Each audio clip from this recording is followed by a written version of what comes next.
In the dark streets of medieval Paris, as the bells of Notre Dame echo through the night, a macabre procession moves toward the place to grieve. Dozens of sacks swing in the hands of the crowd, and from inside, desperate meows pierce the darkness. Because on this night of St. John, as every year, the Parisians are preparing to throw live cats into the purifying flames. And when the first cries ring out, the crowd erupts and cheers. They firmly believe they are protecting their souls from the devil. Welcome to the fascinating and terrifying world of medieval superstitions. Before we dive into these mind-bending beliefs, I'd love to know where you're watching from. Are you comfortably settled at home, or perhaps on the move? Let me know in the comments. And if this journey into the mysteries of the past already intrigues you, don't hesitate to subscribe, because this dive into the depths of the medieval mind is just beginning.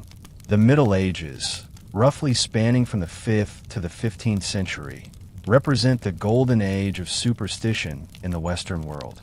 Imagine a world where science, as we know it, does not yet exist, where every unexplained phenomenon is seen as a sign from the divine or the demonic, where the boundary between reality and the supernatural fades entirely. In this context, the medieval mind developed an astonishingly complex belief system. Every daily gesture, every illness, every natural event found its explanation in a world filled with demons, saints, astral influences, and invisible forces. These superstitions were not mere popular whims. They structured the entire society, from the humblest peasant to the kings themselves. What lies ahead in this exploration defies imagination. Doctors tasting their patients' urine as sommeliers taste wine. Popes officially declaring cats to be servants of Satan. Scientific theories based on the taste of bodily fluids. Entire universities seriously debating the destructive power of the human gaze.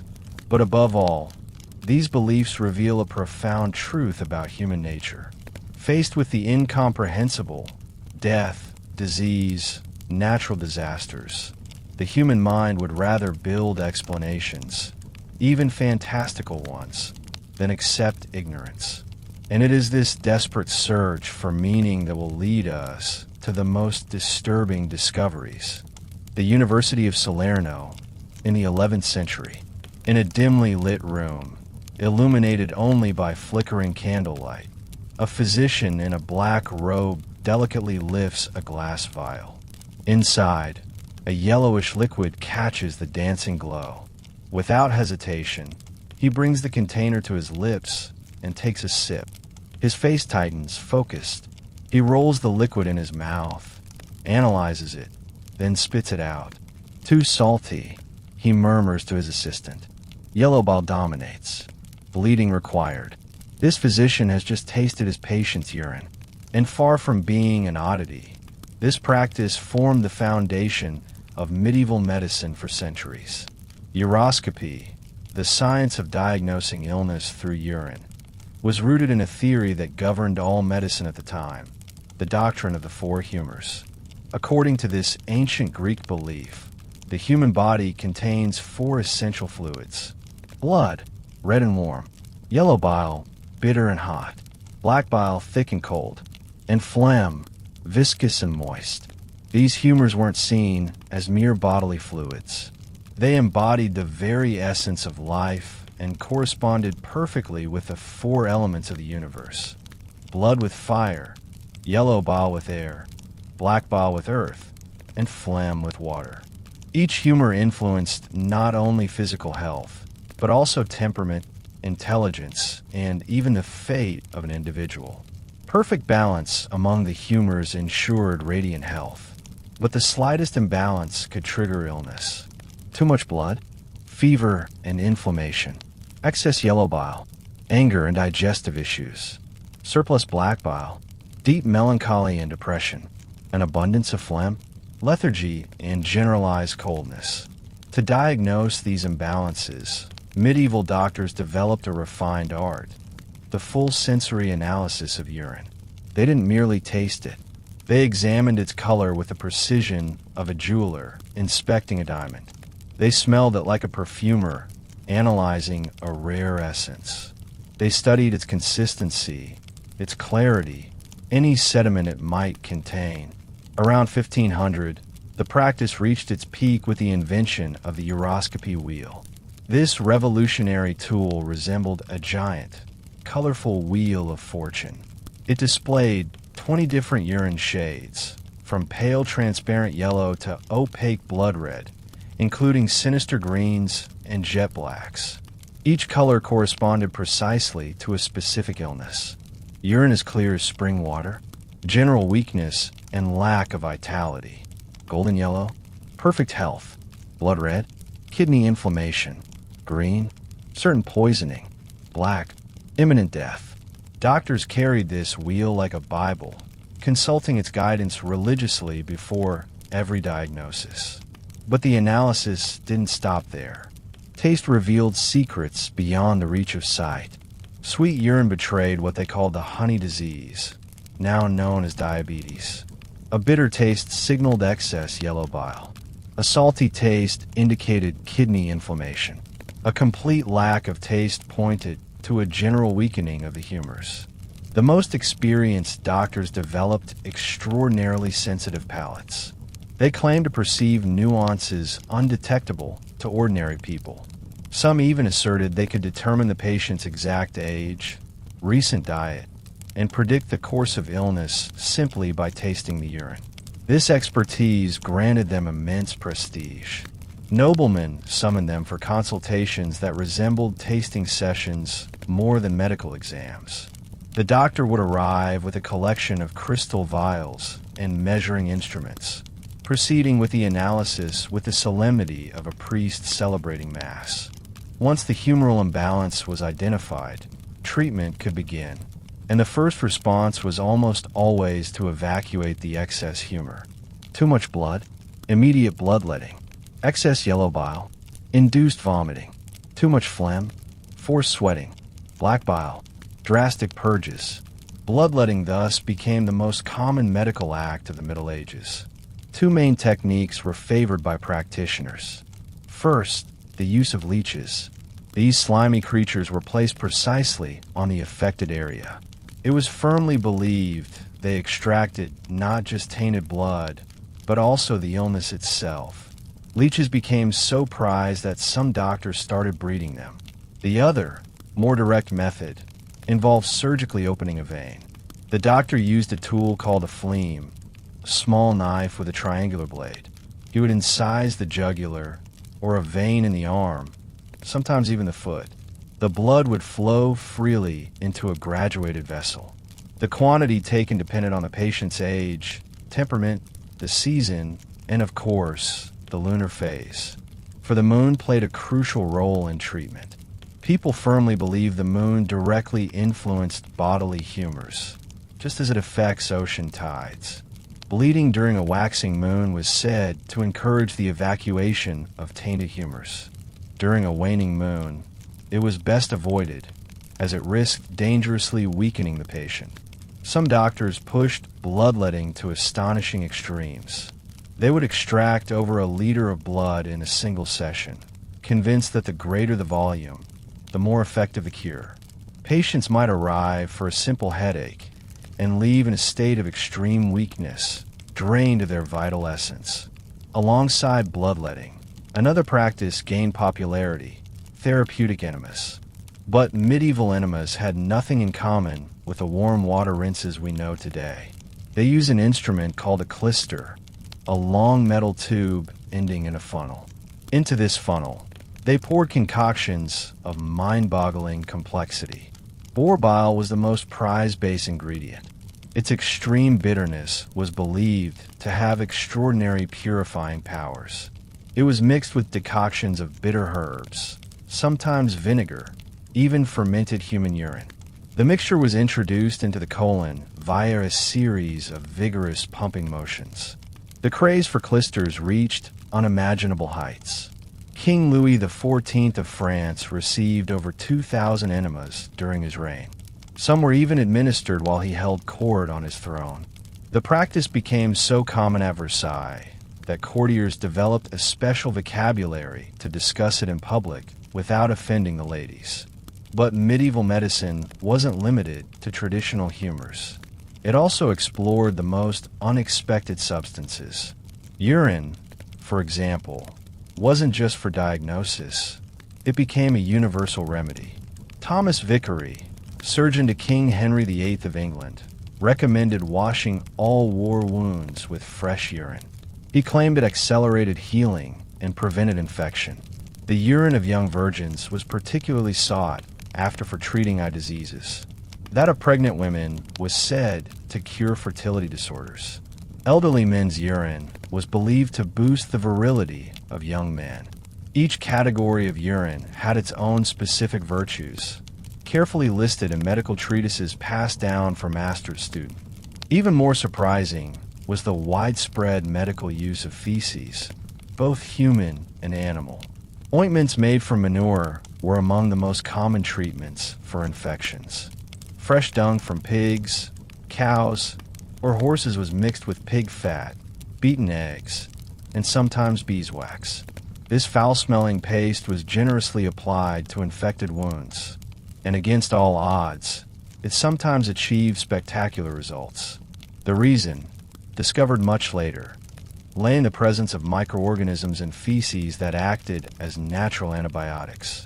But medieval doctors knew nothing of microbiology. They attributed the healing to the mystical rebalancing of humors. The pinnacle of medical exoticism came with unicorn powder. For centuries, from the Middle Ages to the 18th century, this substance was considered the ultimate cure-all. It healed all poisonings, made one invincible in battle, prolonged youth, and boosted virility. The most renowned Parisian apothecaries offered it in their shops at astronomical prices. This precious powder supposedly came from the horn of the unicorn, a legendary animal of absolute purity. Only a young virgin could approach a unicorn and retrieve its horn. Its extreme rarity justified a price so high that only the wealthiest nobles could afford it. In reality, the famous unicorn powder was nothing more than finely ground gnarltooth. These Arctic cetaceans have a long, spiral tusk that closely resembles the mythical horn. But this truth wouldn't be discovered until 1557, when English explorer Martin Frobisher brought the first narwhal specimens to Europe.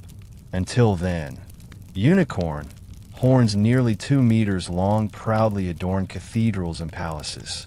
One preserved in Saint Denis, near Paris, attracted pilgrims from all over the world.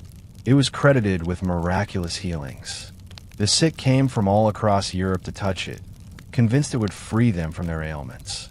This fascination with extraordinary remedies reveals a fundamental trait of the medieval mindset: the rejection of randomness and the inexplicable. Every illness had to have a cause, every affliction a cure. The idea that a disease might be incurable or that a treatment might fail was simply unacceptable. This logic drove medieval doctors toward ever more daring experiments. In the dark halls of the University of Paris, in the 13th century, a heated dispute rages among the greatest minds of the time. The subject of their passionate debate might surprise you. It's neither theology nor philosophy, but a burning question of the day. Can a mere glance truly kill? Far from being anecdotal, this question engages the intellectual elite of Europe for 3 centuries. In the Middle Ages, the destructive power of the human gaze was considered a perfectly serious subject of scientific inquiry. It was not yet called the evil eye, a term that would emerge later, but rather fascination, a far more complex and terrifying concept. Fascination referred to the mysterious ability some individuals were believed to possess to cause death, illness, or destruction through the sheer force of their gaze. Unlike popular superstitions, this theory was based on a sophisticated philosophical doctrine: the soul's power to act beyond the limits of the physical body. According to this doctrine, the human soul does not merely animate the body that houses it. It radiates beyond its fleshly boundaries, projecting invisible but real influences. These spiritual emanations could, under certain conditions, directly affect the external world. The eyes were considered the privileged channel for this projection of energy. Entire university chairs were devoted to the study of this phenomenon. Scholars meticulously analyzed ancient testimonies. Pliny the Elder reported that certain African tribes had individuals who could strike down enemies with a single glance. Ovid described witches whose eyes withered crops in the fields. These accounts were not seen as legends, but as credible scientific observations. Even the Bible appeared to confirm the reality of this power. In his epistle to the Galatians, St. Paul used the Latin word fascinare to describe a form of bewitchment by the gaze. This scriptural validation gave further legitimacy to theories of fascination. How could one doubt a phenomenon attested by Holy Scripture? The mechanisms of fascination were explained through remarkably complex theories. According to medieval scholars, the soul of a particularly passionate or malevolent person could concentrate its spiritual energy in the gaze. This energy, though invisible, traveled through the air in the form of visual rays. These rays were not mere metaphors. Medieval thinkers conceived them as real physical entities, comparable to light rays, but more subtle in nature. They carried the intention of the soul that emitted them, whether benevolent or destructive. When these rays struck their target, they entered directly into the victim's soul. If the intent was harmful, they caused distress, illness, even death. If benevolent, they could bring healing and blessing instead. This theory explained why some glances seemed to bring good fortune while others attracted misfortune. The symptoms of fascination were carefully cataloged. A victim of an evil gaze would immediately develop unexplained fatigue. Their skin would pale, their eyes would lose their sparkle. They would become irritable, melancholic, even violent. The most severe cases led to a gradual wasting that could end in death. Animals were not spared. A herd struck by fascination would see its livestock mysteriously decline. Cows' milk would dry up. Hens would stop laying. Horses would refuse to eat. Even crops could be destroyed by a malicious glance. Stalks withered standing. Fruits rotted before ripening. Vegetables failed to sprout. This theory even had practical applications in agriculture. Peasants learned to identify those believed to possess the evil eye.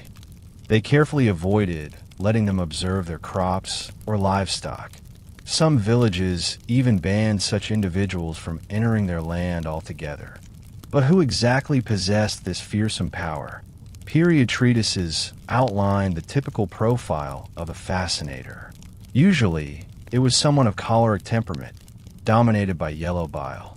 Their eyes were bloodshot, their gaze sharp and fixed. Their features betrayed a humoral imbalance prone to emitting harmful influences. Certain categories of people were especially suspect. Old women, whose humors had dried with age, were thought to develop fascination abilities. Menopausal women, deprived of the natural evacuation provided by menstruation, were believed to accumulate corrupted humors that escaped through the eyes. Physically unattractive individuals were also suspect.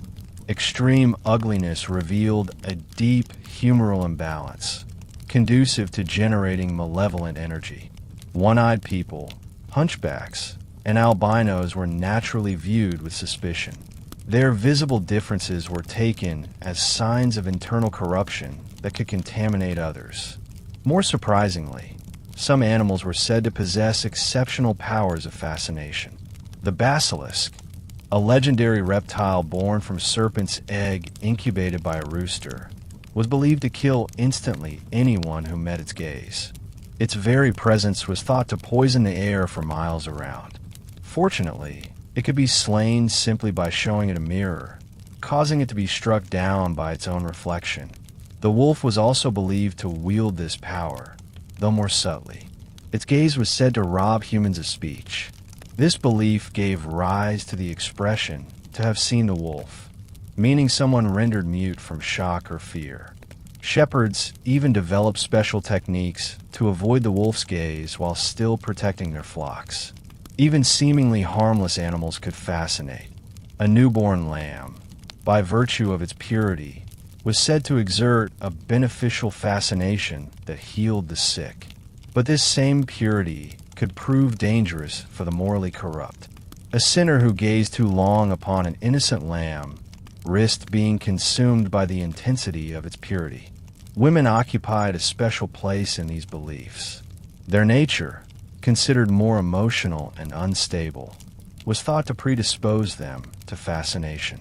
Their humors, disturbed by menstrual cycles, generated spiritual energy fluctuations that could affect those around them.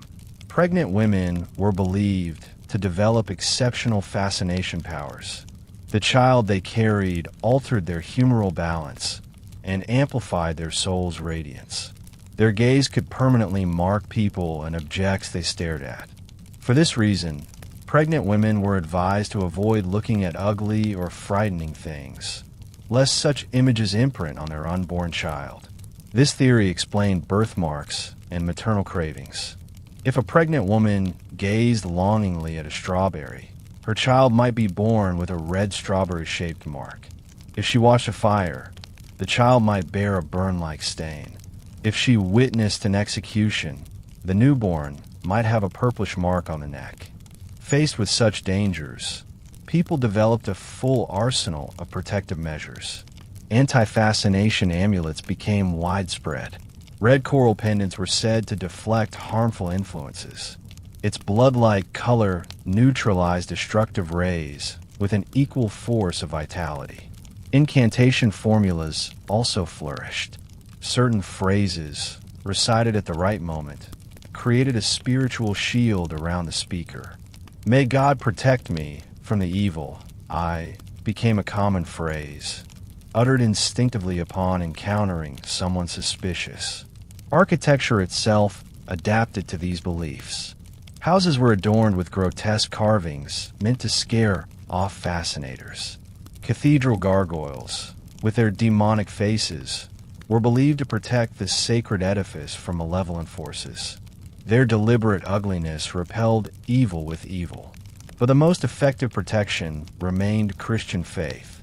Fascination rays were powerless against a pure and devout soul. Daily prayer, regular confession, and frequent communion created an aura of sanctity around believers, shielding them from demonic influences. This theory of fascination revealed one of the medieval mind's deepest fears: the invisible threat, the influence from a distance, the evil that strikes without warning.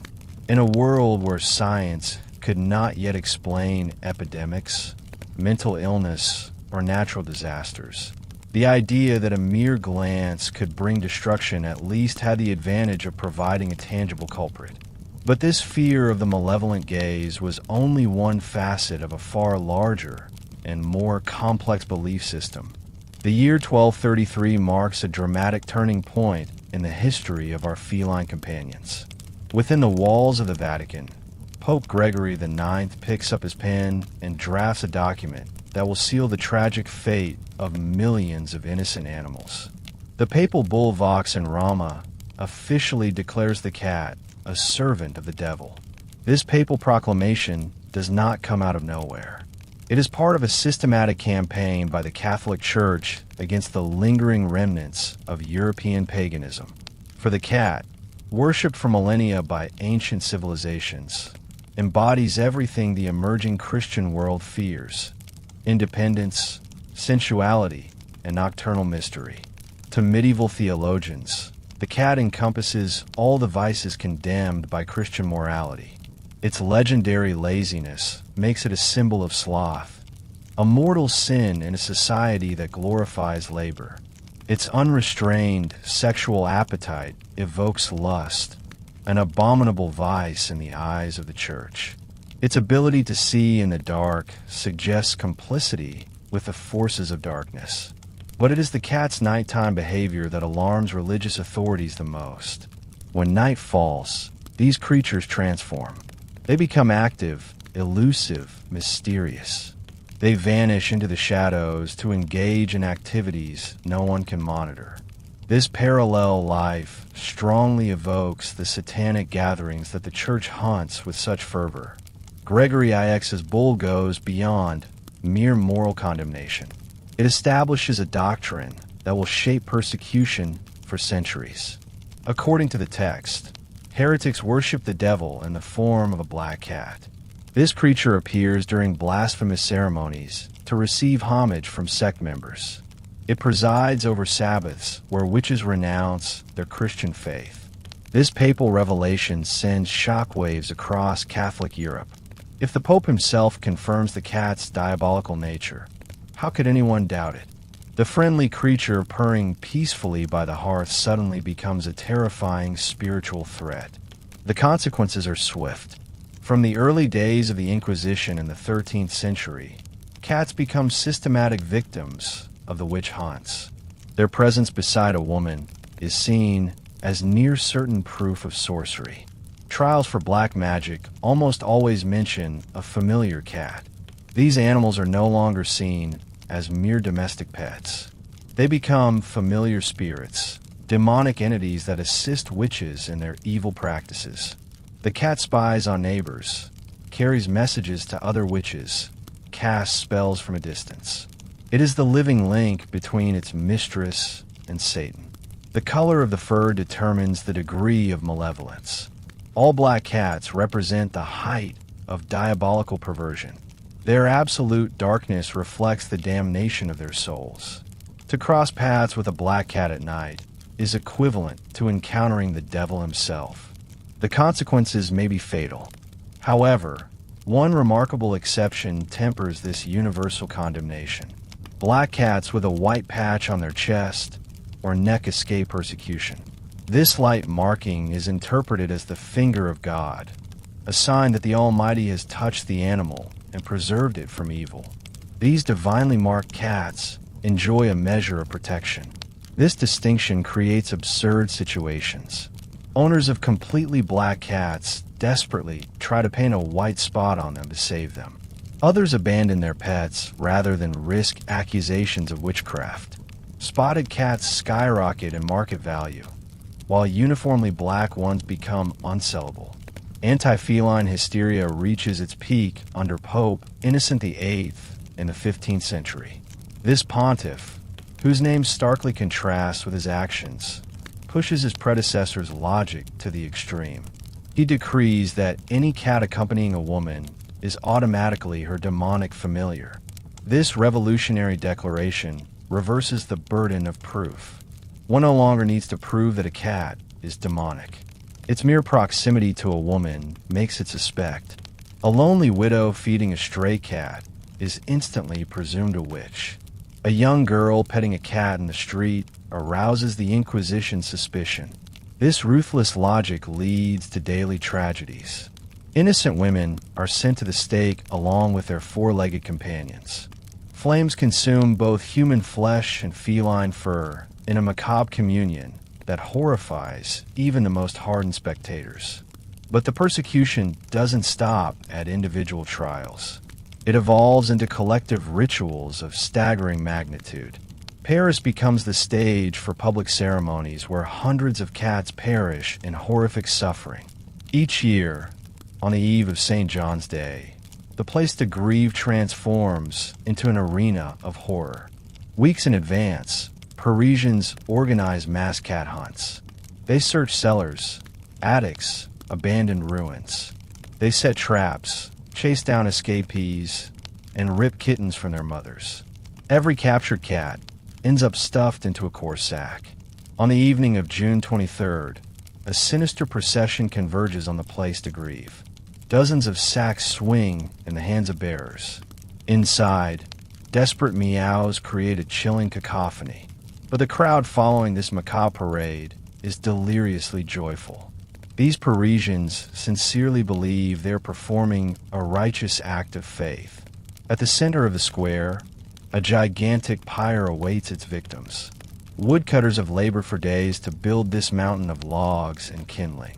As the sun sets, the fire is lit. casting a crimson glow over the Parisian sky. And thus begins the collective sacrifice. One by one, the sacks are thrown into the flames. Each impact unleashes a shriek that tears through the night. The cats desperately try to escape the fire consuming them. Some manage to break free from the burning sacks, but the crowd beats them back into the blaze with sticks. No mercy is shown. These creatures are seen as incarnations of absolute evil. The crowd cheers with each death. They chant prayers, sing hymns, and raise crucifixes. Every cat that dies represents a victory of Christ over Satan. Every agonized scream proclaims the defeat of demonic forces. This shared horror binds the Christian community against the powers of darkness. This monstrous tradition persists for 4 centuries, until 1648. In its final years, the ritual shifts in meaning.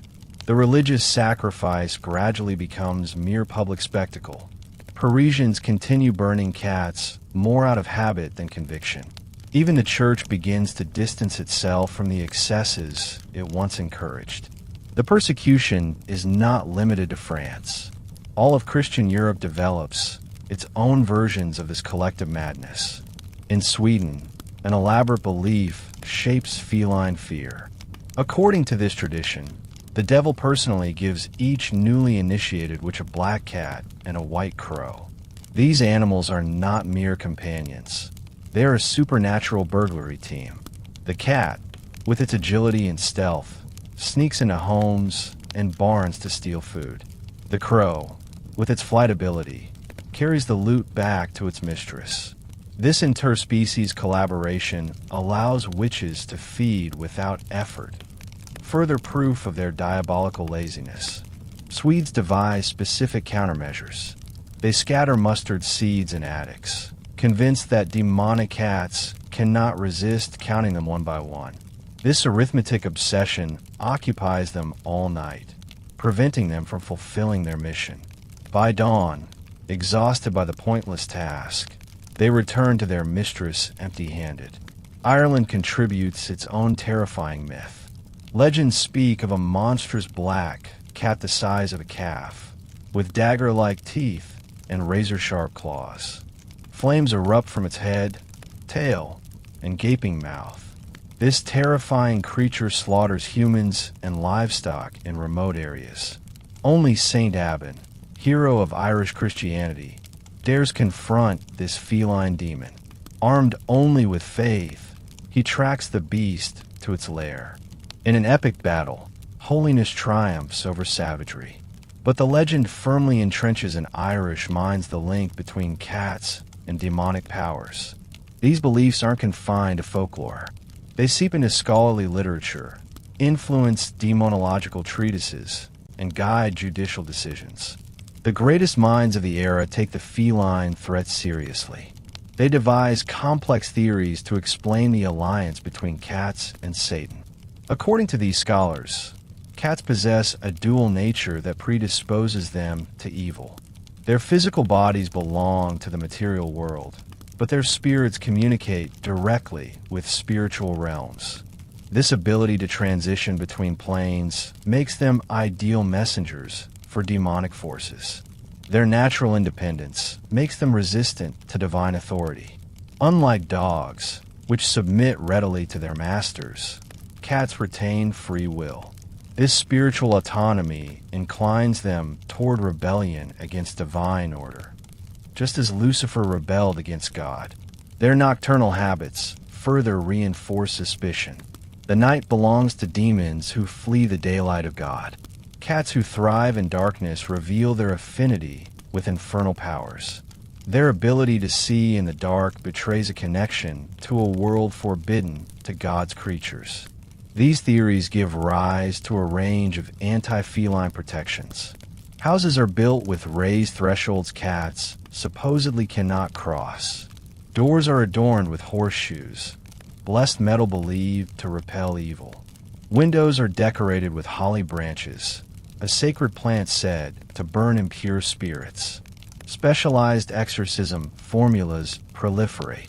Certain prayers, spoken at the right moment, can banish a demonic cat or force it to reveal its true nature.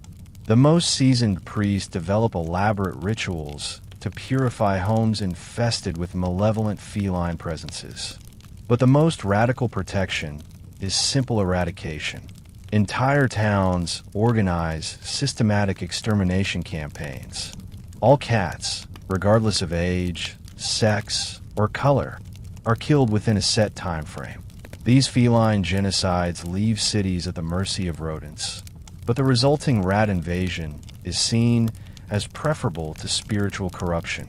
This collective hysteria leads to disastrous consequences the instigators never foresaw.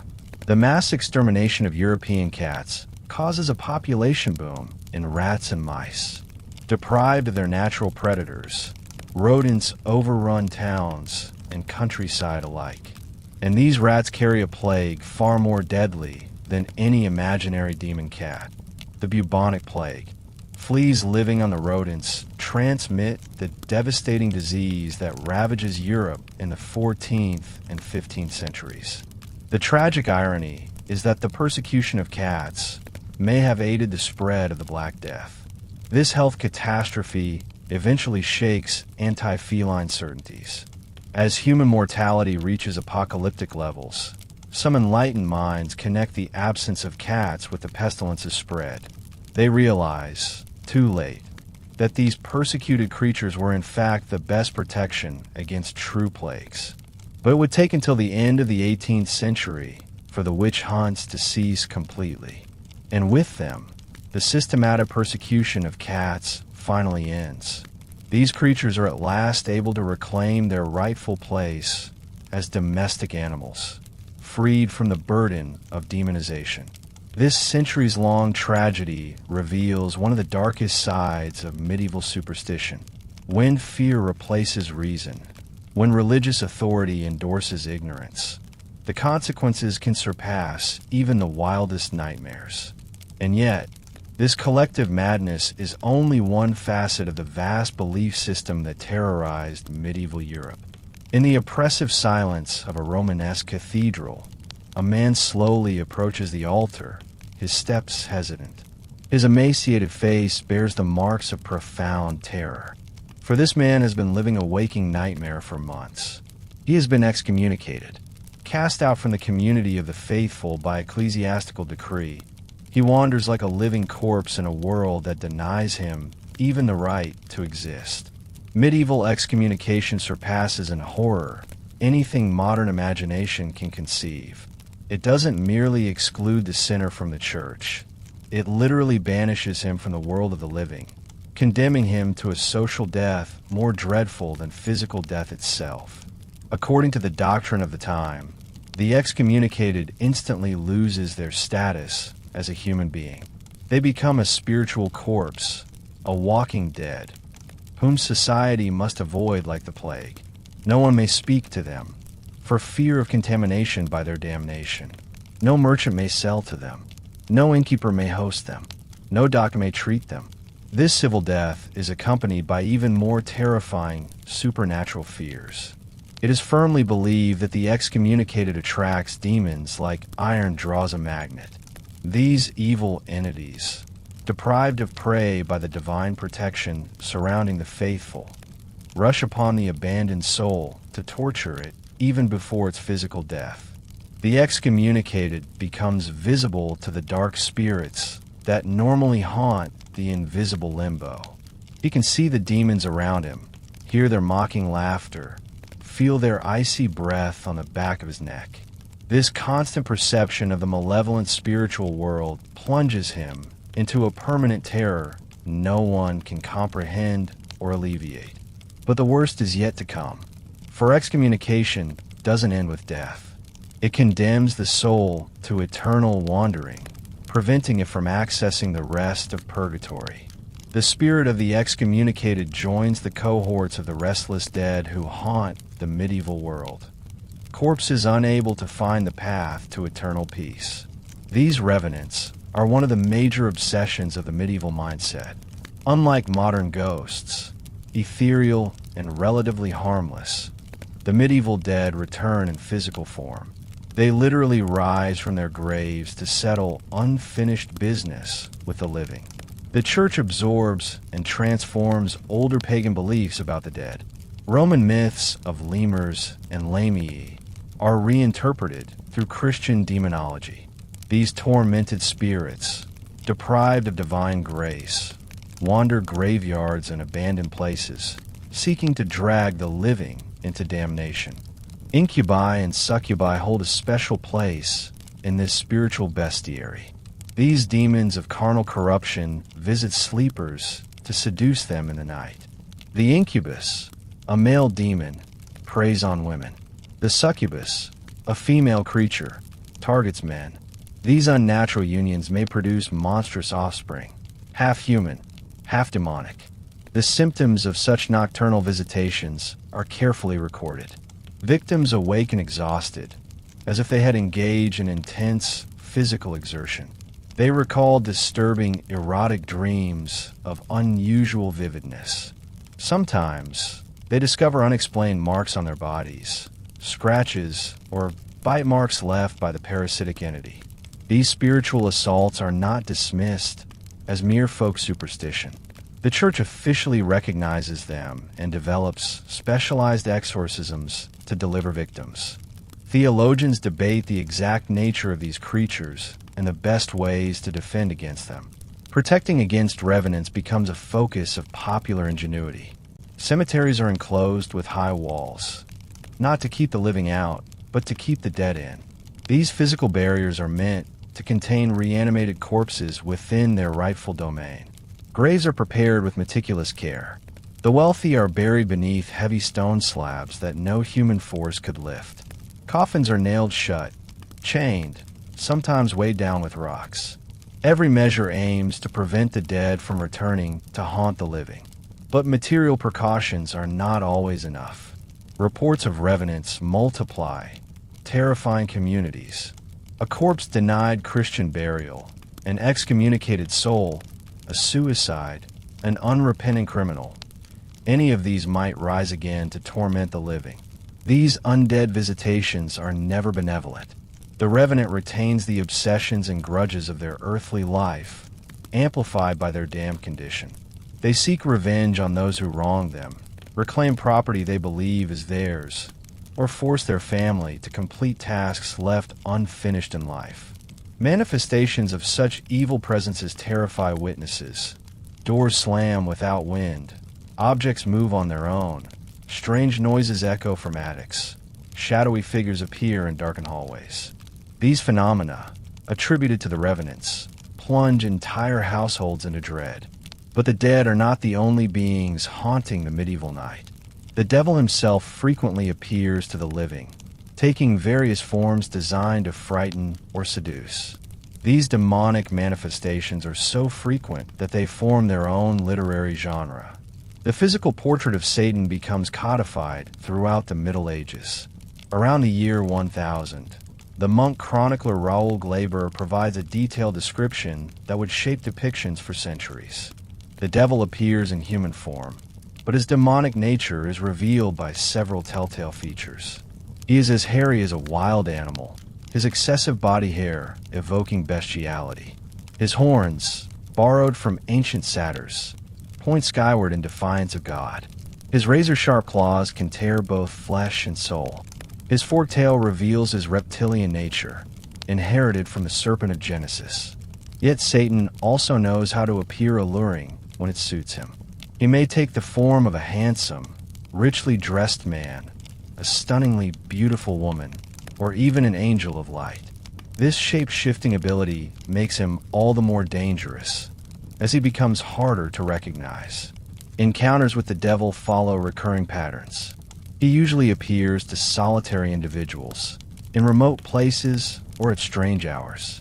He offers tempting deals: wealth, power, love, forbidden knowledge. In exchange, he demands the victim's soul, sealing the pact with a signature written in the signer's own blood. Such demonic pacts haunt the medieval imagination. They explain the sudden, unexplained success of certain individuals, their extraordinary talents, their rapid fortunes. Anyone who rises too fast becomes suspected of having sold their soul to the devil. The death of such individuals reveals the extent of their mistake. At the moment of death, demons come to collect what is owed. The dying suffer terrifying agonies as their damned souls struggle against their supernatural creditors.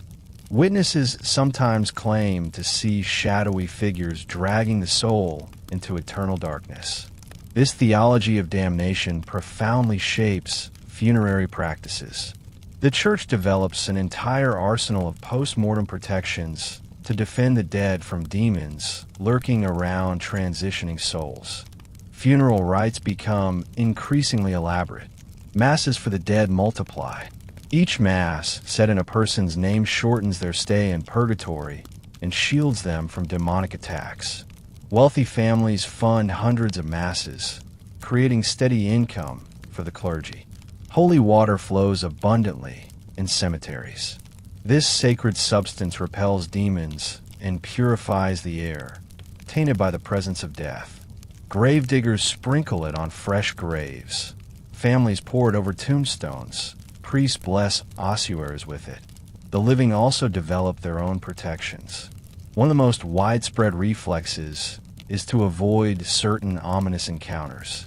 Seeing a cat during a funeral procession is believed to guarantee the death of one of the participants. This superstition turns funerals into obstacle courses. Pallbearers anxiously scan the surroundings for feline presence. If a cat appears, the entire procession immediately changes route. Better to take a long detour than risk the curse. During plague outbreaks, this fear of spiritual contamination reaches delirious heights. Lacking any natural explanation for contagion, doctors blame the spread of disease on pestilential air corrupted by demonic influence. This tainted air becomes stagnant, heavy, filled with deadly miasmas. To purify it, violent vibrations are needed. Authorities order all church bells to ring at once, creating an overwhelming din meant to scatter the malevolent vapors. But even that isn't enough. Cannons are fired into the sky to shake the air free. Artillery booms night and day, bombarding the heavens to drive out the demons. The noise grows so intense that residents abandon their homes, preferring to camp in the open fields. As a last resort, birds are released into enclosed spaces. Their flapping wings stir the still air, believed to restore movement and freshness. Pigeons, crows, even birds of prey are enlisted in this desperate fight against the invisible. These practices reveal one of the most unsettling traits of the medieval mind, the attribution of will and intent to natural phenomena. Air isn't just polluted, it is possessed. Disease doesn't spread mechanically, it attacks with purpose. Death doesn't strike at random, it chooses its victims by moral criteria. This personification of evil enables people to fight it with spiritual means instead of technical ones. Rather than seek the material causes of epidemics, people target their supposed demonic origins. While medically ineffective, this approach offers psychological comfort by giving people the illusion of control. But the war against the invisible comes at a high cost. It diverts attention from real problems, delays scientific progress, fosters fear and superstition, and fuels persecution of scapegoats blamed for collective misfortune. This obsession with death and the afterlife deeply shaped medieval society. But it was only one part of an even larger system of belief. On a clear night in the 14th century, inside the secret chamber of a French castle, a man stares intently at the starry sky. His measuring instruments glisten in the candlelight. A brass astrolabe, an armillary sphere, handwritten astronomical tables.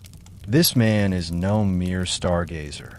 He is a physician, a royal advisor, and his nocturnal observation may determine the life or death of his patients.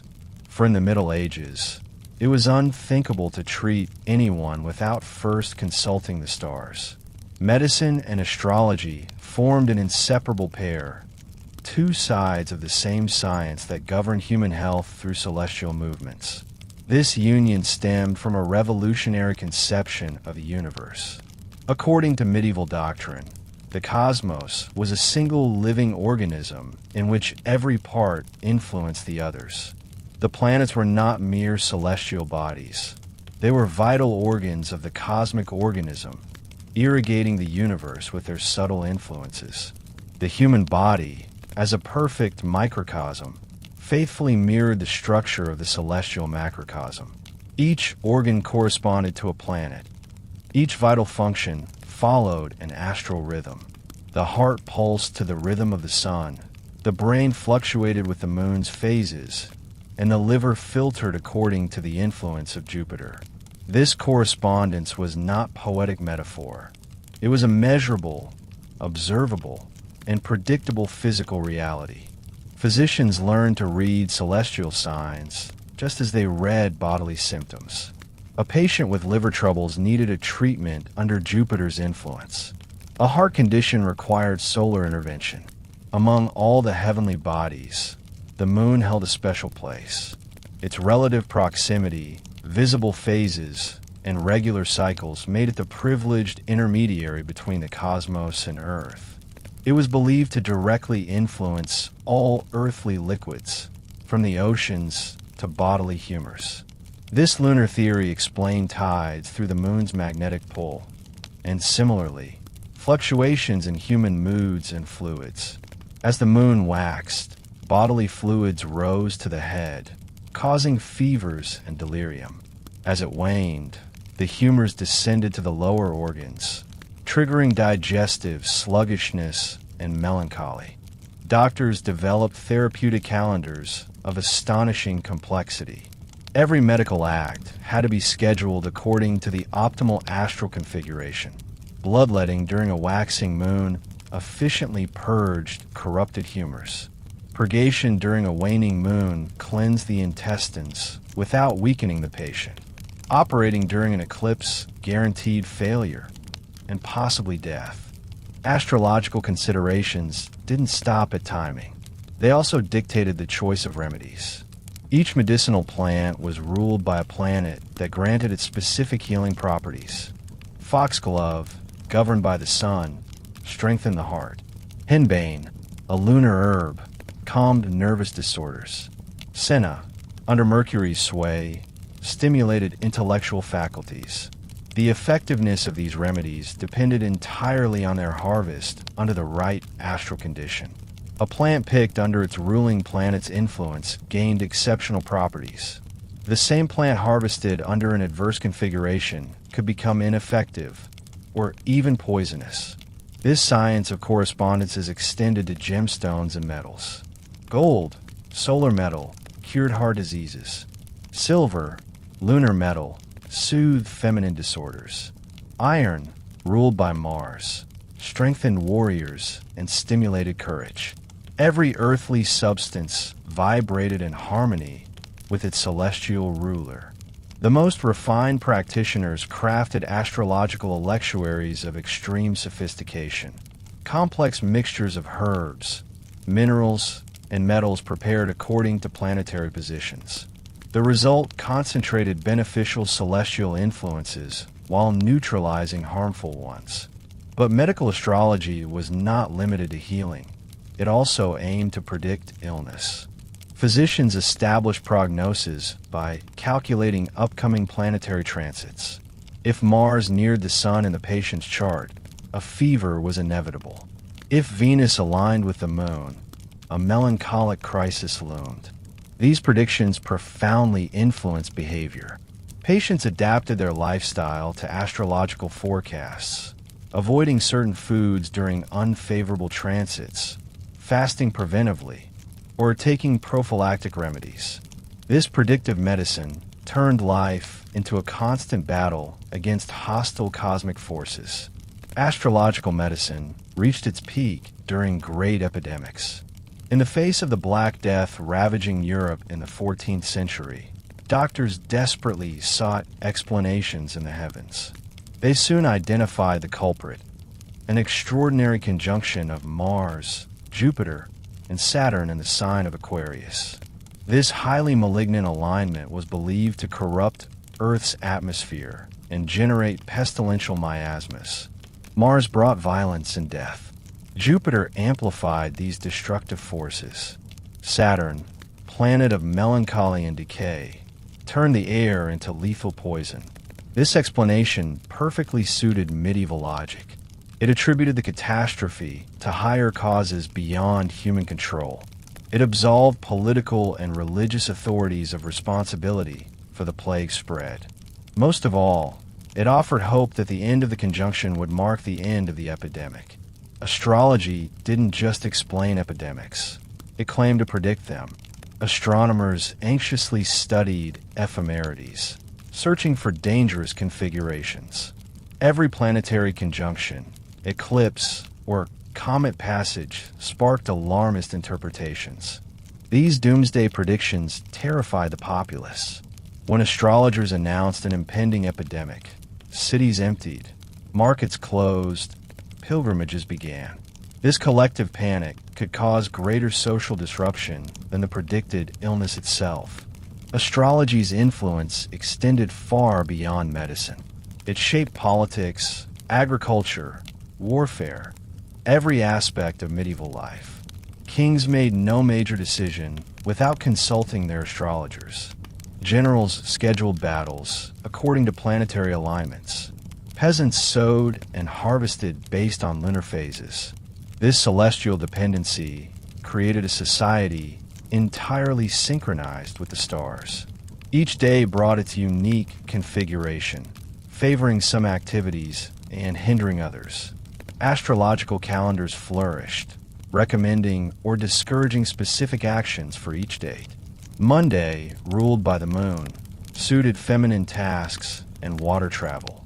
Tuesday, Mars Day, favored war and bold ventures. Wednesday, ruled by Mercury, supported trade and study. Thursday, Jupiter's Day, promised prosperity and justice. Friday, under Venus, encouraged love and the arts. Saturday, ruled by Saturn, called for caution and contemplation. Sunday, the Sun's Day, radiated glory and success. But daily influences were complicated by planetary aspects, lunar phases, and astrological seasons. A favorable Monday could turn ominous if Mars formed a hostile aspect with the moon. A journey begun under good omens could end in disaster if an eclipse occurred en route. Such complexity required specialists to interpret the skies. Astrologers became indispensable figures in medieval society.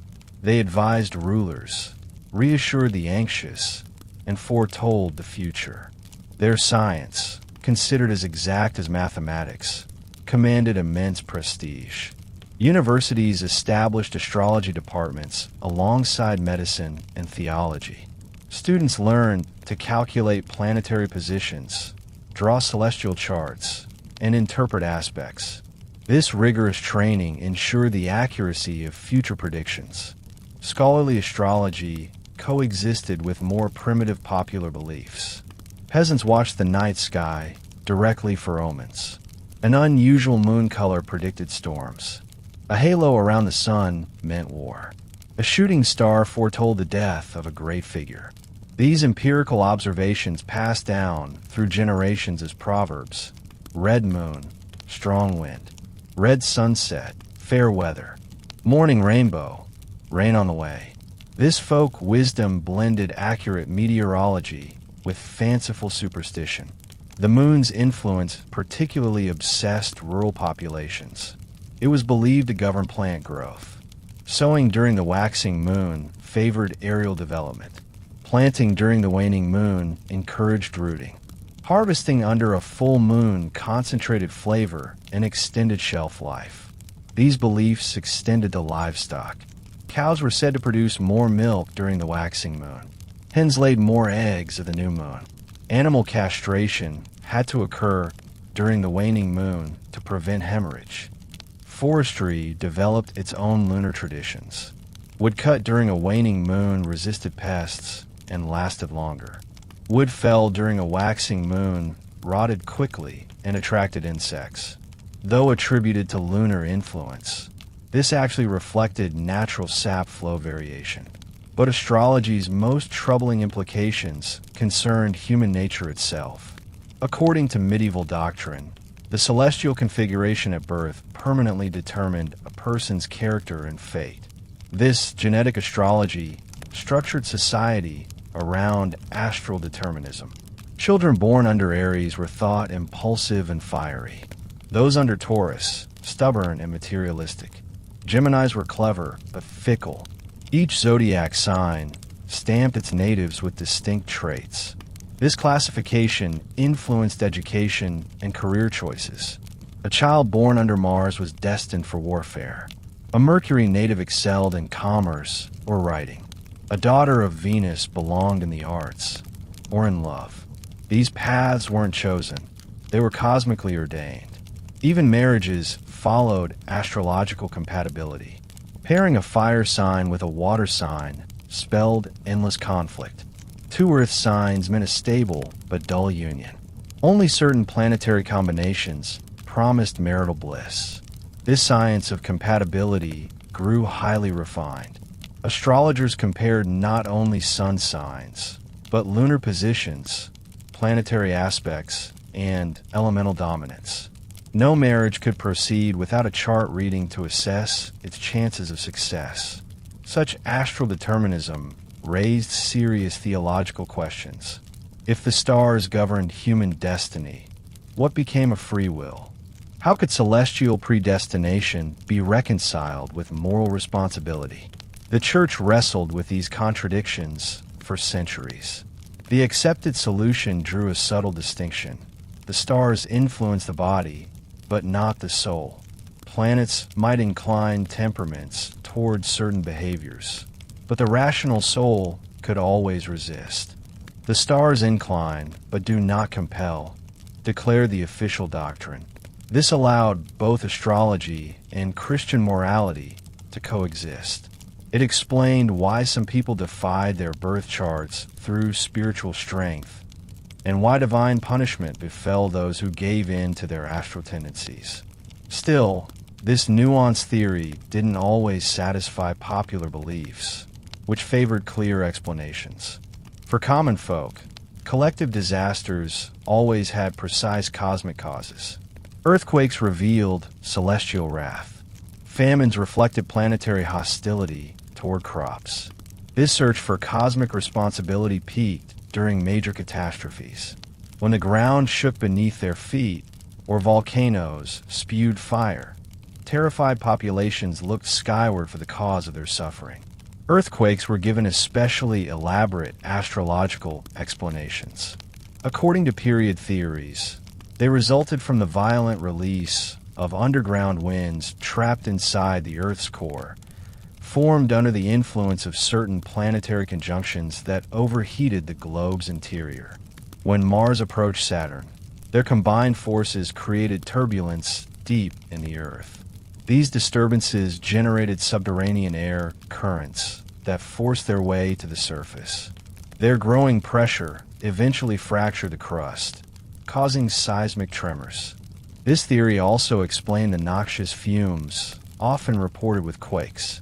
These escaping winds polluted the air and sparked epidemics that often followed. A single planetary conjunction thus triggered a chain of catastrophes: earthquake, atmospheric corruption, widespread plague. Volcanic eruptions received similar explanations. The accumulation of subterranean winds ignited combustible materials underground. These infernal fires, stoked by planetary breath, eventually burst through the surface as eruptions. Molten lava was thought to be Earth liquefied by cosmic fire. These astrogeological theories shaped how people responded to natural disasters. Instead of building shelters or taking material precautions, communities performed rituals to appease malevolent celestial forces. When a dangerous conjunction loomed, authorities organized penitential processions to calm celestial anger. Entire towns marched in prayer, hoping to divert destruction through collective devotion. These acts of faith replaced practical safety measures suggested by rational analysis. This astrological worldview reveals a defining trait of medieval thought: the rejection of chance and the unexplained. Every phenomenon had to have a cause, every event an explanation. Astrology provided a universal explanatory system that gave meaning to all life's mysteries. But in its obsessive quest for meaning, it sometimes offered explanations more fantastical than the events it sought to illuminate. In the smoky apothecary workshop of a 13th century village, a strange scene unfolds. The practitioner closely examines a plant he has just received. Its white speckled leaves form patterns that strikingly resemble the alveoli of diseased lungs. Without hesitation, the man places the herb in a jar labeled Lung Remedies. This resemblance cannot be a coincidence. God himself has marked this plant with a sign of its therapeutic purpose. This logic, known as the doctrine of signatures, governs all medieval pharmacology. According to this doctrine, the Creator imprinted every element of nature with a visible sign that reveals its true use. One simply needs to observe carefully shapes, colors, textures, to discover the secrets God hid in his creation. This theory is not mere folk superstition. It forms a coherent scientific system, taught in universities and practiced by the most respected physicians. The Church itself endorses this approach as further proof of divine providence. Lungwort, with its spotted leaves resembling tuberculous lungs, naturally becomes the sovereign remedy for all respiratory illnesses. Its signature is so obvious that its effectiveness is never questioned. Physicians prescribe it systematically for consumption, coughs, asthma, and chest ailments. Celandine, whose broken stem oozes a yellowish-orange sap similar to bile, naturally treats liver disorders. Its characteristic color signals its affinity with bilious humors. It stimulates the production of healthy bile and purges the corrupted bile responsible for jaundice. Eyebright, a tiny flower with a white center ringed in black, evokes a wide-open eye and cures all ocular afflictions. This striking resemblance is impossible to ignore. God placed the cure for cataracts, conjunctivitis, and poor vision in this humble plant. Even more spectacular is the mandrake, whose humanoid shape reveals its nature. Its forked root resembles the body of a man or woman, depending on its proportions.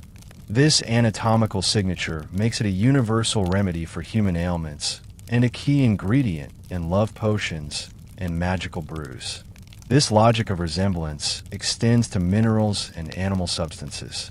Hematite, a blood-red stone, is clearly used to treat hemorrhages and anemia. Its iron color reveals its power to strengthen the blood and stop bleeding. Doctors prescribe it as powder or apply it directly to wounds. Pearls, with their spherical shape and pearly sheen, resemble eyes. They naturally treat all eye-related issues, from simple irritation to full blindness. Ground into fine powder, they are applied to eyelids or mixed into eye drops. Ivory, hard and white, recalls bones and teeth. It is believed to strengthen the skeleton and combat dental decay. Nobles have goblets carved from ivory, convinced that the material imparts its hardness to their bones as it dissolves slowly into their drinks. The theory of signatures extends beyond medicine. It structures the entire medieval worldview. Every animal, plant, and mineral carries its function visibly marked within the divine economy. One only needs to know how to read these messages to understand the secret order of creation. The lion, king of animals, naturally possesses royal virtues: courage, nobility, authority. Its golden mane evokes a crown. Its roar mirrors sovereign command. Consuming lion meat or wearing lion amulets was believed to transfer these royal qualities to the wearer. The eagle, master of the sky, has piercing vision that allows it to stare at the sun without blinking. This exceptional capacity reveals its healing power for the eyes. Its feathers, talons, and blood are used to treat all manner of ocular disease. Some remedies even prescribed staring at a captive eagle to improve vision. The serpent, which regularly sheds its skin, possesses the secret of regeneration. Its ability to renew its body reveals its power to rejuvenate aged tissues. Snakeskins became prized anti-aging remedies among women seeking to preserve their youth. This analogical logic also influenced diet. Eating brain was thought to improve intelligence, consuming heart to fortify courage, and eating genitals to boost virility. These anatomical correspondences shaped the diets of scholars, soldiers, and lovers. But perhaps it is with plants that this logic reached its most refined subtleties. Saint Hildegard of Bingen, a major figure in monastic medicine during the 12th century, developed a pharmacology of signatures of stunning complexity.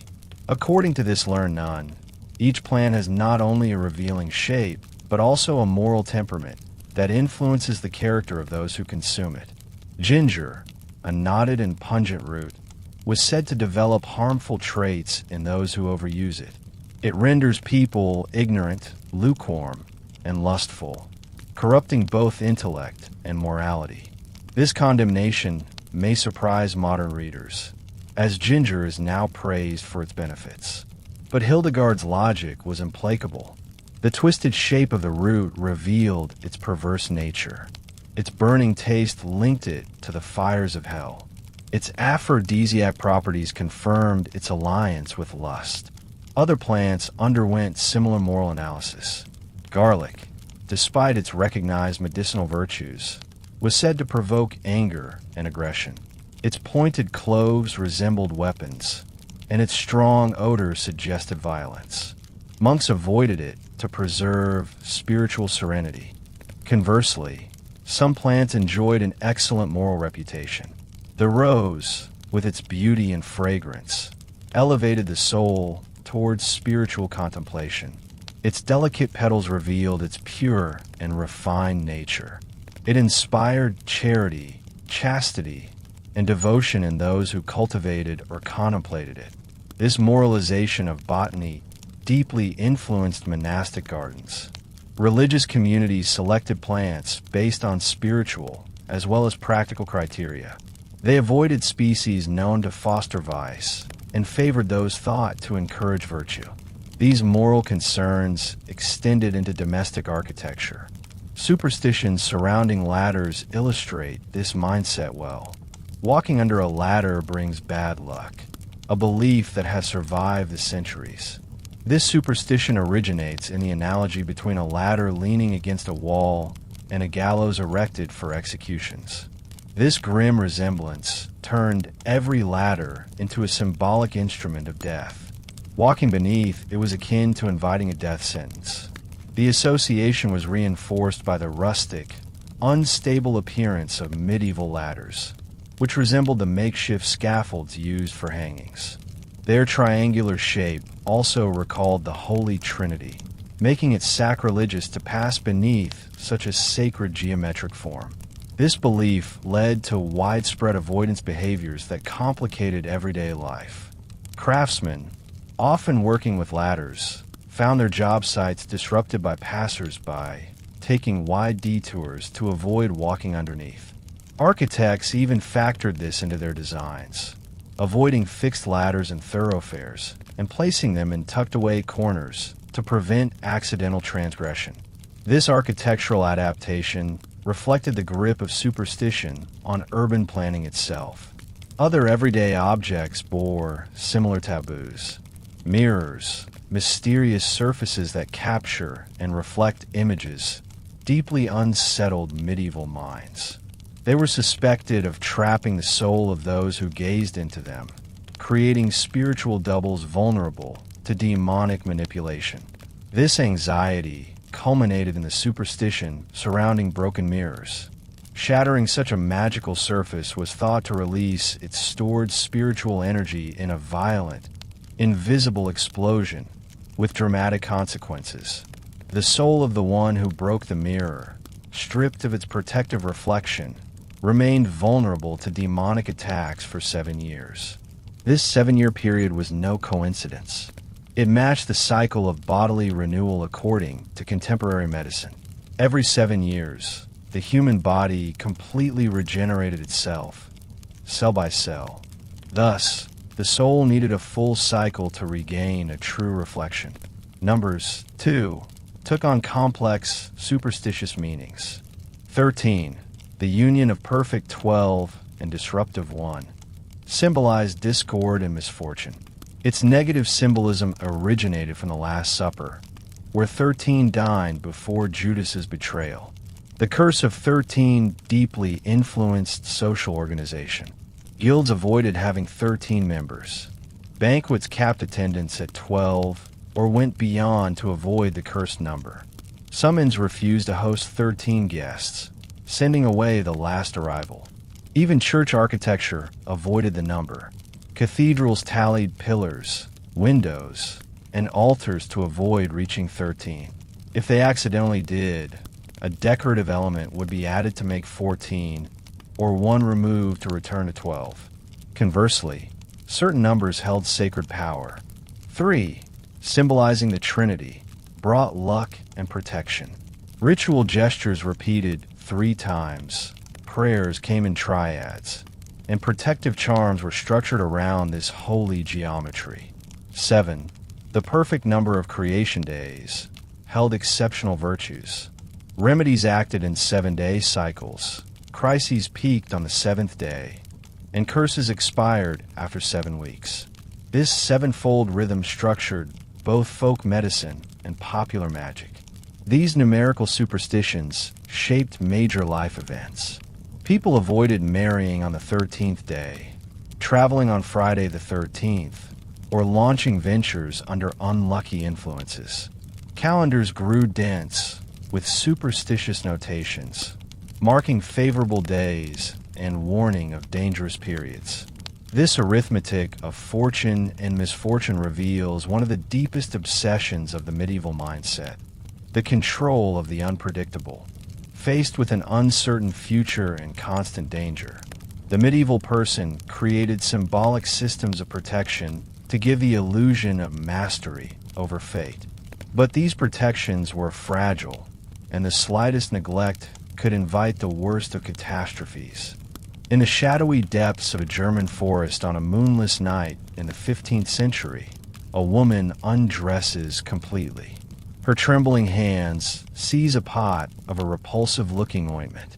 The substance, a dark green bordering on black, emits a stench so foul that even nocturnal animals recoil. But the woman knows that this vile mixture is her gateway to a forbidden world. She methodically coats her entire body with the diabolical grease, leaving no patch of skin untouched. Immediately, her sensations shift. A supernatural lightness fills her limbs. Her feet no longer touch the forest floor. She slowly rises into the night air, carried by invisible forces to a terrifying rendezvous. This scene, described in countless witchcraft trials, illustrates one of the late Middle Ages' greatest obsessions: the belief that ordinary women regularly entered into pacts with Satan and gathered for nocturnal, blasphemous assemblies. The evolution of these beliefs reveals a dramatic shift in the perception of evil. In the early Middle Ages, the Church primarily battled remnants of paganism and theological heresies.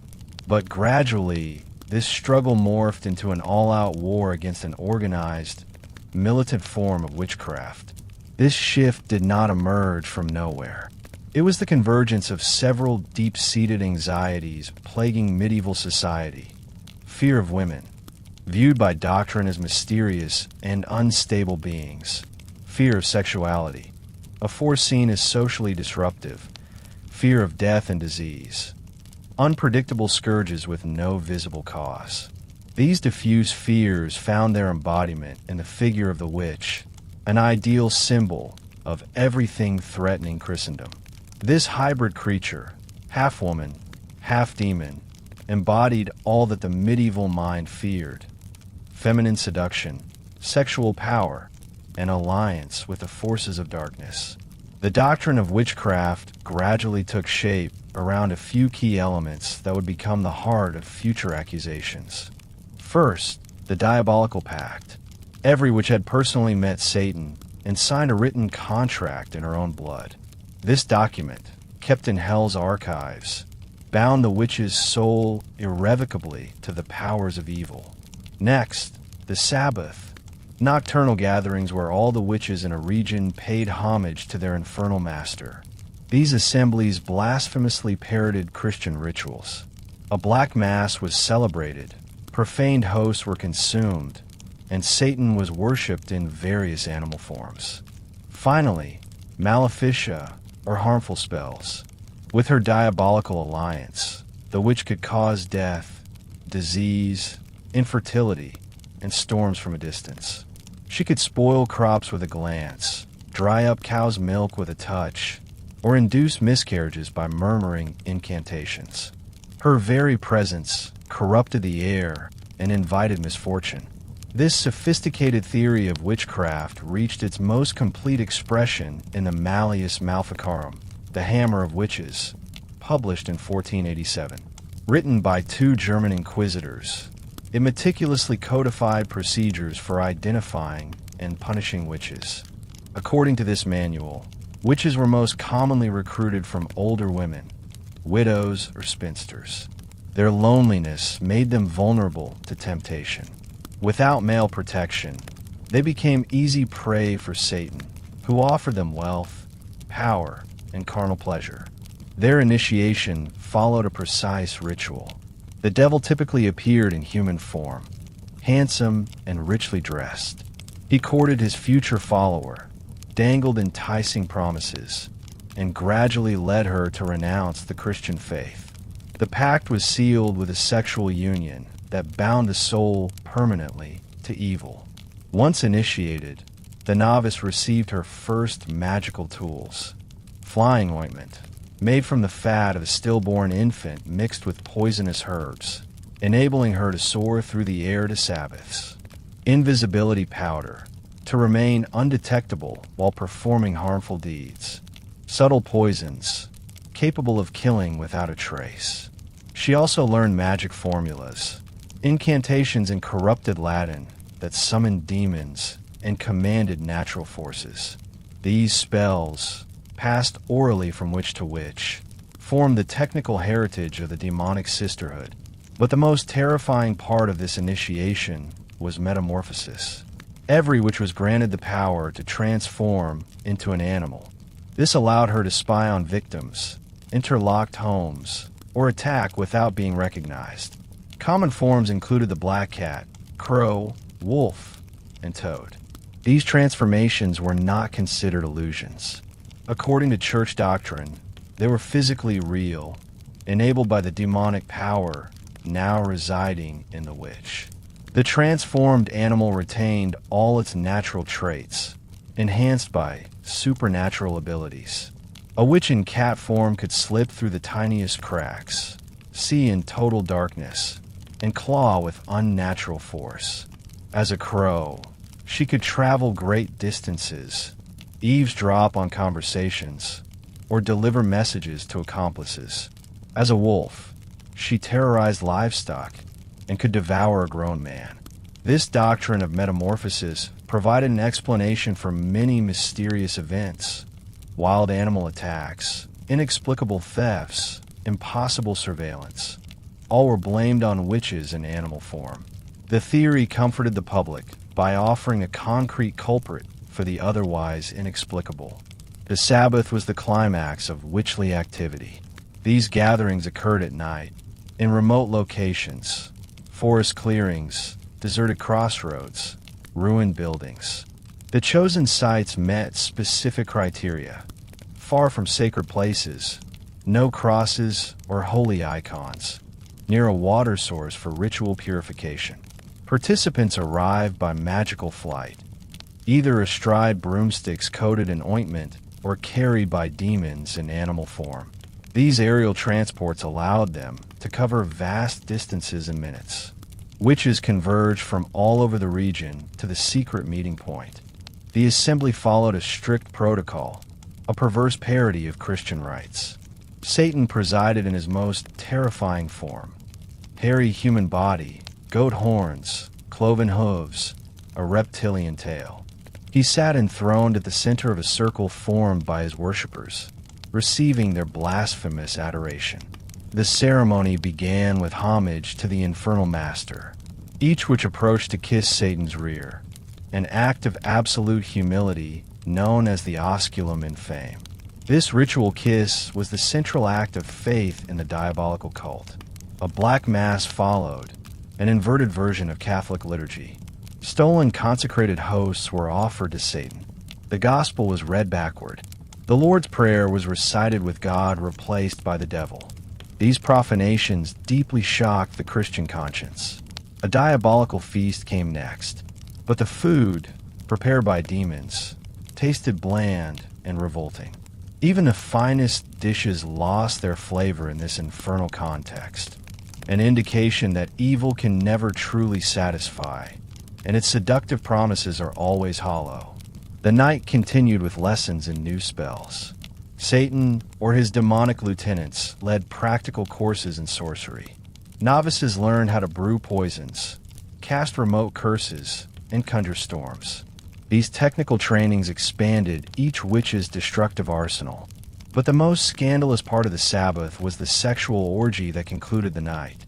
Witches and demons united in grotesque debauchery, violating every moral rule. These unnatural couplings between human and spirit symbolized the witches' total moral corruption. These diabolical unions could even produce monstrous offspring. Children born of these acts inherited a hybrid nature, half human, half demon, making them especially dangerous. They often displayed supernatural powers early and a natural inclination toward evil. The Sabbath ended before dawn. The participants returned to their homes by the same magical means. They were back in their beds before their families awoke, hiding their nocturnal lives. This double life explains how witchcraft could flourish in secret for so long. These detailed Sabbath descriptions do not stem from rumor alone. They come from confessions extracted during witch trials. Under torture, hundreds of women described these meetings in vivid detail. The consistency of their stories convinced judges of their truth. Yet modern analysis shows these confessions were largely fantasies shaped by torture. They reflected more the obsessions of inquisitors than the actual practices of the accused. Torture molded testimonies to fit preconceived expectations, creating the illusion of guilt.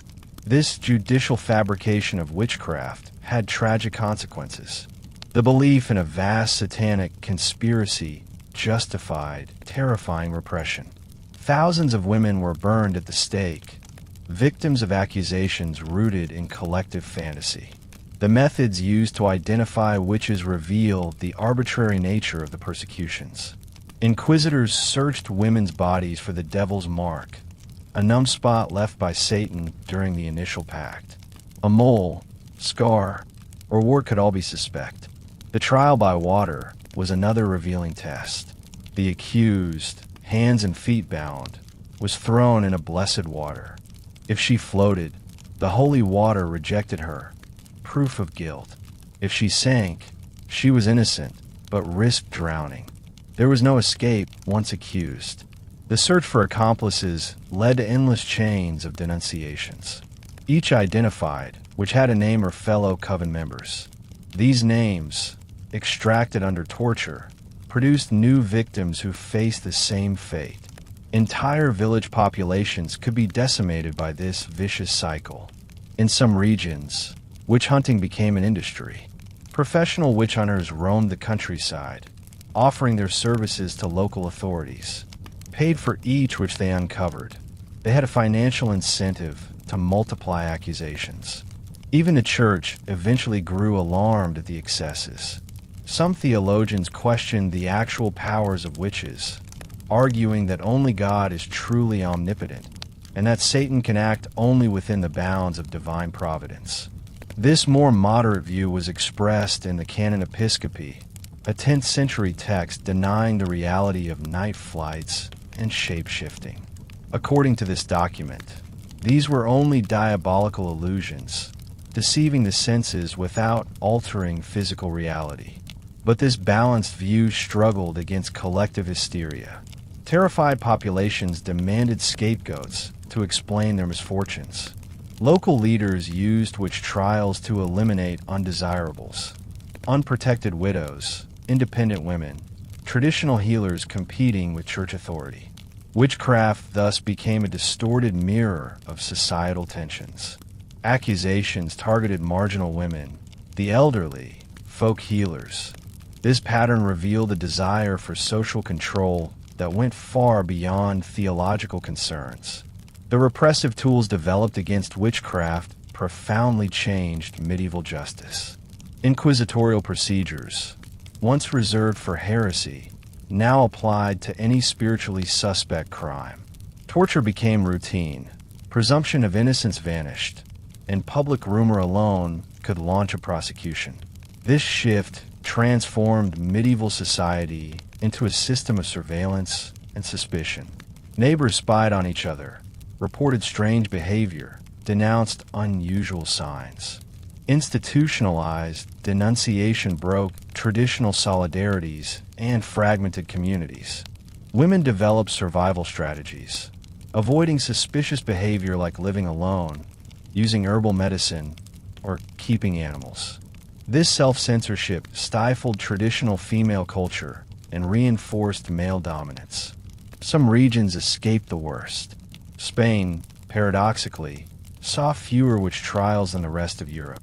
The Spanish Inquisition, more focused on doctrinal orthodoxy than folk superstitions, remained skeptical of witchcraft charges. This geographical difference reveals the importance of political and social context. Fragmented regions with weak central authority suffered more. Local rulers exploited witchcraft panic to assert control over their populations. Fortunately, by the end of the Middle Ages, these destructive superstitions began to decline. Renaissance humanism, the rise of critical thinking, and the rediscovery of ancient texts encouraged more rational approaches. But it would take until the 18th century to see the last witch burnings disappear.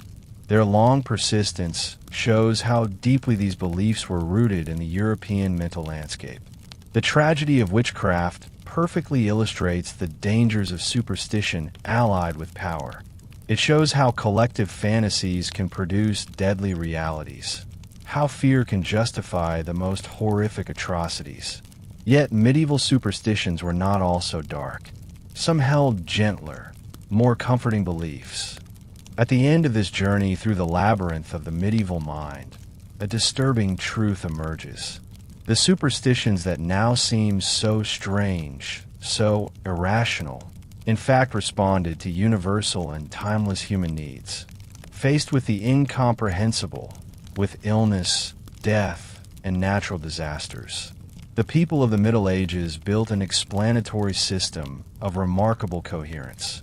Every mysterious phenomenon had its place in a world where nothing was left to chance, where everything followed higher laws, divine or diabolical.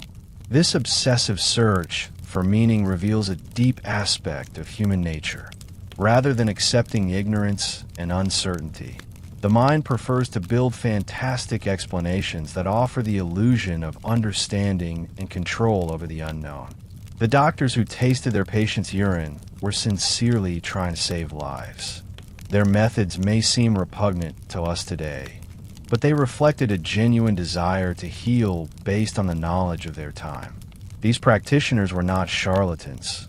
They were men of science working with the conceptual tools available to them. The people who burned cats truly believed they were protecting their souls and those of their children. This cruelty, so shocking to us now, was rooted in a sincere fear of evil and a complete trust in ecclesiastical authority. These unwitting executioners believed they were performing a pious act. The witch hunters believed they were defending the social and spiritual order against a real threat. As unjust as their persecutions were, they were driven by a deep conviction that they were protecting Christian civilization from the forces of darkness. The sincerity of these medieval beliefs teaches us humility. Our modern certainties, our scientific truths, our rational explanations may one day become the superstitions of tomorrow. Future generations will likely smile at our mistakes just as we now smile at theirs. But this exploration also reveals the enduring dangers of obscurantism. When fear replaces reason, when authority stifles criticism, when dogma forbids observation, the consequences can exceed even the wildest nightmares. The slaughtered cats contributed to the spread of the plague that devastated Europe. The women burned as witches deprived their communities of irreplaceable healers. Medical superstitions delayed therapeutic progress by centuries. These errors cost millions of human lives. And yet, even in their confusion, the men and women of the Middle Ages reveal a touching humanity. Their desperate quest for protection from hostile forces, their need to find meaning in life, their hope in benevolent powers. These are aspirations we still share today. Even now, we seek comforting explanations for our fears. We invent our own superstitions, perhaps more sophisticated, but not fundamentally different. Our conspiracy theories, our alternative medicines, our esoteric beliefs continue the age-old tradition of rejecting the inexplicable. The essential difference lies in the method. Today we have intellectual tools, critical thinking, the experimental method, fact-checking, that help us distinguish valid hypotheses from collective delusions. But these tools only work if we choose to use them, even when their conclusions challenge our convictions. The legacy of the Middle Ages is not only one of errors.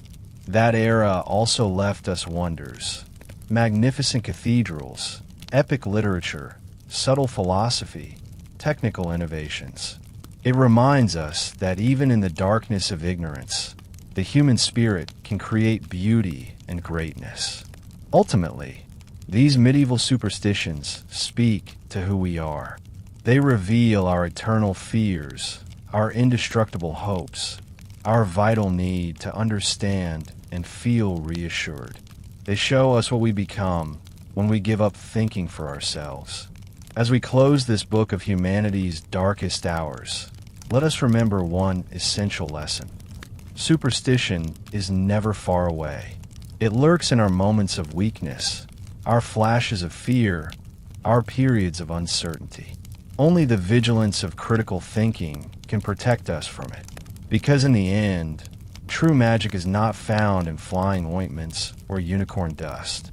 It lies in the extraordinary capacity of the human intellect to slowly unravel the mysteries of the universe, to truly heal the sick, to build a more just and rational world. That magic, we all possess it. All it takes is the courage to use it. If this deep dive into medieval beliefs has captivated you, don't hesitate to share your thoughts in the comments. What modern superstitions do you think will make our descendants laugh? And above all, subscribe so you don't miss any of our future journeys into the mysteries of the past. Because history still holds many secrets waiting to be revealed.